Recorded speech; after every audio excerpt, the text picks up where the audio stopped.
नमस्कार, मैं राजेश पोलखोल बहुगुणा और आप देख रहे हैं पर्वतवाणी लाइव। प्रकाश पर्व दीपावली का पर्व है और इस दीपावली के पर्व पर आज हमारे साथ पूर्व मुख्यमंत्री हरीश रावत जी हैं। उनसे कुछ बातचीत करेंगे और हालचाल जानेंगे उत्तराखंड का, और इस दीपावली में क्या कुछ खास हरीश रावत जी कर रहे हैं और क्या कुछ नया उत्तराखंड के लिए लेके आने वाले हैं। तो सबसे पहले रावत जी, समय देने के लिए आपका बहुत बहुत धन्यवाद। पर्वतवाणी को बहुत धन्यवाद। आप पर्वत की वाणी बन करके उभर रहे हैं, उसके लिए आपको शुभकामनाएं। रावत जी, आपसे अगर हम राजनीतिक बात ना करें, उत्तराखंड की बात ना करें तो ये भी ठीक नहीं है। आपने कुछ समय पहले एक शब्द आपके मुखारबिंद से निकला था, उजाड़ू बल्द, तो उसको लेके बड़ा तीखी प्रतिक्रियाएं नेताओं की मिली हैं। तो उजाड़ू बल्द का थोड़ा सा हम जानना चाहेंगे, किस परिप्रेक्ष्य में उजाड़ू बल्द पहाड़ में, इसका मतलब क्या होता है? देखिए, जिस बैल की आदत पड़ जाए, वो बैल भी हो सकता है, गाय भी हो सकती है, बकरी भी हो सकती है जी, कि कुछ न कुछ इधर उधर मुंह मारना है। जी जी जी, कुछ अतिरिक्त चाहिए, अतिरिक्त चाहिए। चाहे वो बदली से मिले, चाहे कट से मिले, कमीशन से मिले, घूस से मिले, कहीं से मिले। तो वो जो है उस बैल की तरीके से हैं जो अपने मालिक के खेत का घास खा करके, जिसका पेट नहीं भरता है, वो कितना ही उसको घास खिला दो तो वो किसी न किसी खेत में जंप करके उजाड़ खा लेता है। तो हमारे राज्य की राजनीति में भी कुछ ऐसे एक्सपर्ट उजाड़ू बल्द और उजाड़ू बकरियां हैं। हाँ? तो मैं उन्हीं को इंगित करके कहा मैंने। हाँ। इस बार अगर भाजपा के हम शुरुआती मैनिफेस्टो को देखें या जो वो घोषणा कर रहे हैं, उनका ये कहना है कि इस बार 60 पार। अगर वो कह रहे हैं कि इस बार 60 पार, तो कांग्रेस के लिए तो वो कुछ भी नहीं छोड़ रहे हैं। आप किस तरह से देखते हैं उनके इस कथन को कि अब की बार 60 पार? पहली बात तो यह है, ये कहना घमंड का प्रतीक है जी। और जिसको घमंड आ जाता है तो घमंड तो रावण का भी नहीं रहा।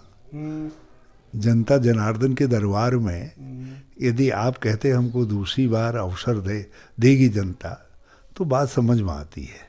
जब आप 60 पार की बात कर रहे हैं तो जनता सोच रही है यदि महंगाई का यही रहा हाल तो भाजपा होगी तड़ी पार।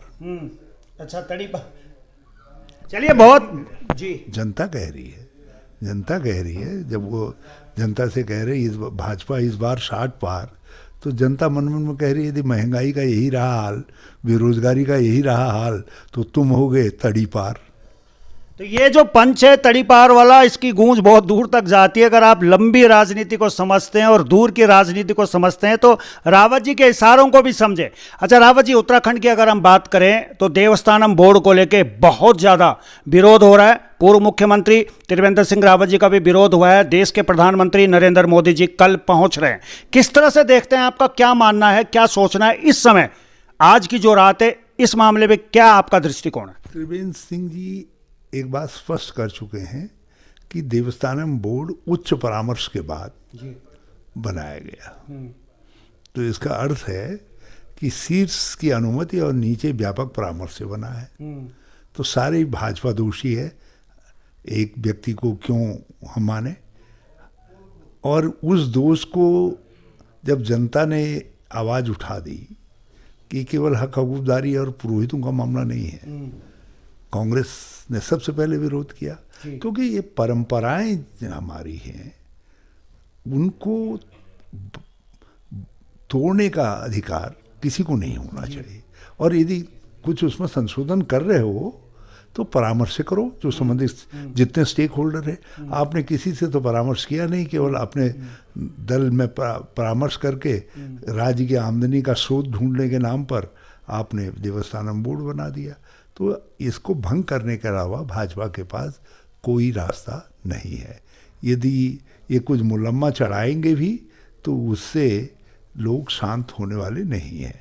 हम तीर्थ पुरोहितों के साथ हैं, हक हकूकदारियों के साथ हैं, और ये नहीं करेंगे। कांग्रेस आएगी तो हम गवर्नमेंट के पहले एक्ट के रूप में इनके इस एक्ट को, देवस्थानम बोर्ड एक्ट को रद्द कर देंगे।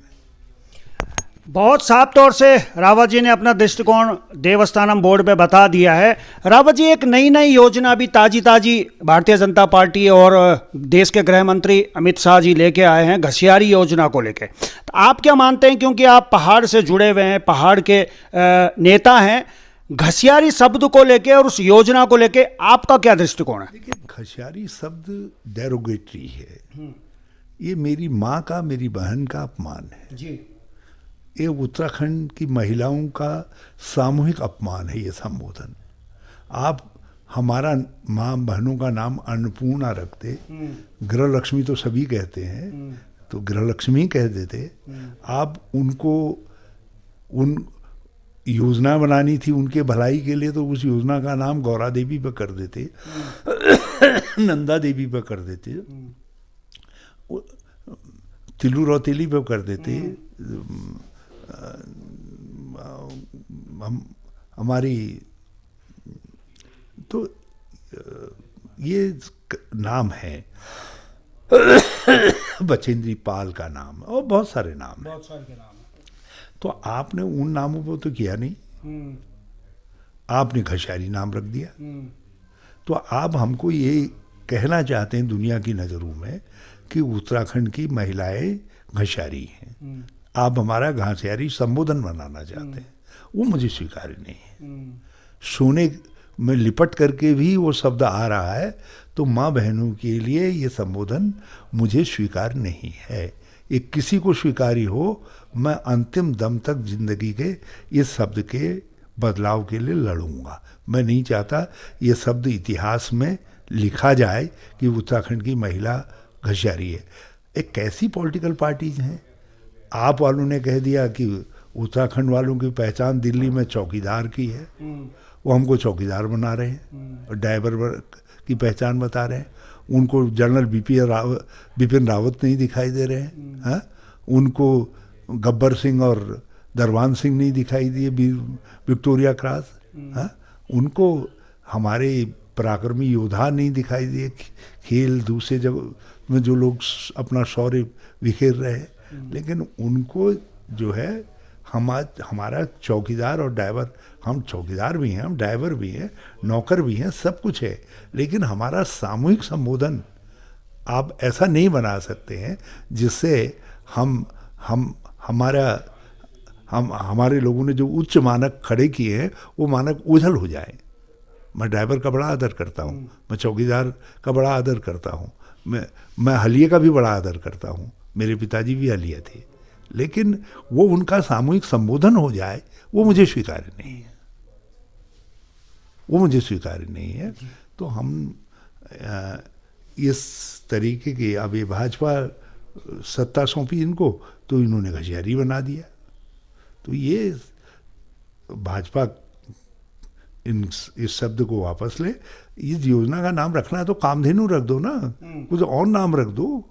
मैं तो कह रहा हूँ अपने किसी नेता के नाम पर रख दो, हमें कोई एतराज़ नहीं है। लेकिन आप जो है ऐसा नाम न करो जिससे हमारी माँ बहनों की हमारे मन में भाव आए कि यार देखो ये डेरोगेटरी संबोधन है करके। देखिए, कब घसियारी कहते थे, कब हलिया कहते थे? जब सिरतवानी खैकरी थी, जब जोतने वाला जमीन का मालिक नहीं था, वो सिरतवान कहलाता था, वो हलिया कहलाता था। वो जो है उसकी पत्नी, उसके बच्चे घास काट करके लाते थे, वो घसियारी कहलाते थे बड़े बड़े जमींदारों के लिए। कि आज जब जमींदारी उन्मूलन हो गया, हम अपने ज़मीन के मालिक हो गए, तो हमारे स्वाभिमान पर ये चोट है, उत्तराखंड के स्वाभिमान पर चोट है। और यदि उत्तराखंड इस चोट को बर्दाश्त कर रहा है तो फिर मैं उत्तराखंड को प्रणाम करूंगा और फिर मेरे ऊपर कोई कृपा न करे। हाँ, मेरे ऊपर कोई कृपा न करें। अंत में एक सवाल और है हरीश रावत जी, आपके समय में एक इंदिरा अम्मा भोजनालय आप लोगों ने शुरू किया था। वो जैसे भाजपा सत्ता में आई, उन्होंने वो सारा जो है कुर्सी मेज टेबलें सब अंदर बंद कर दिया है। तो क्या घसियारी योजना, अगर आपकी सरकार आती है, आप इसका नाम बदलेंगे या इसको भी डब्बे में पैक कर देंगे? क्या कुछ सोचते हैं इस बारे में? हमने दुग्ध बोनस योजना चलाई। जी। हमने चौड़ी पत्ती के वृक्षों पर बोनस देना शुरू किया, जिसमें भीमल है, खड़क है, गेठी है, तुन है। हमने इन सब पर बोनस की योजना शुरू की। ये भी तो उसी को सप्लीमेंट करने के लिए है। बिल्कुल। हमने चाटन वैली योजना शुरू की, यहाँ जौनसार में, कालसी में बनाते और उसको सब्सिडी के तौर पर लोगों को उपलब्ध करवाने की योजना बनाई। तो वो भी इसीलिए था कि गाय भैंसों को अत्यधिक को फीड नज़दीक मिले। तो उसमें हमने तिलू रौतेली के नाम पर महिला को पेंशन योजना बनाई, असहाय महिलाओं को, क्योंकि घास काटते वक्त गिर जाती हैं, तो झोलों में जाती है ना घास काटने, या पेड़ों में जाती हैं, गिर जाती हैं, तो एक बार रीढ़ की हड्डी में चोट लगी तो पंगु हो जाती हैं। तो हमने उनके लिए तिलू रौतेली पेंशन योजना प्रारंभ की। तो ये सब योजनाएं एक अपनी जगह पर है, लेकिन एक सामूहिक संबोधन अपनी जगह पर है। हम और भी बनाएंगे। हम इस योजना का नाम कामधेनु योजना रखेंगे और इसको और बेहतर तरीके से रिपैकेजिंग करेंगे इस योजना की। हम कमीशन खाने के लिए दराती और वो रस्सी ला करके उसके कमीशन खाने के लिए इस योजना का उपयोग नहीं करेंगे। रस्सी, दराती इत्यादि तो गाँव में सभी के पास होती है। उसको देने की कृपा, उसके जरिए हमको घरचारी बना दोगे क्या? जी, चलिए, समय देने के लिए आपका बहुत बहुत धन्यवाद हरीश रावत जी। बहुत धन्यवाद आपका। चलिए, ये थे हमारे साथ पूर्व मुख्यमंत्री हरीश रावत जी, और घसियारी शब्द को लेके और उस योजना को लेके एक पहाड़ का आदमी क्या सोचता है वो उन्होंने पूरी अच्छी तरह से डिटेल में आप लोगों को बताया है। और इस समय जितने भी दर्शक देख रहे हैं उन सभी दर्शकों को प्रकाश पर्व दीपावली की बहुत बहुत शुभकामनाएं। और अभी के लिए बस इतना ही। देखते रहिए पर्वतवाणी लाइव।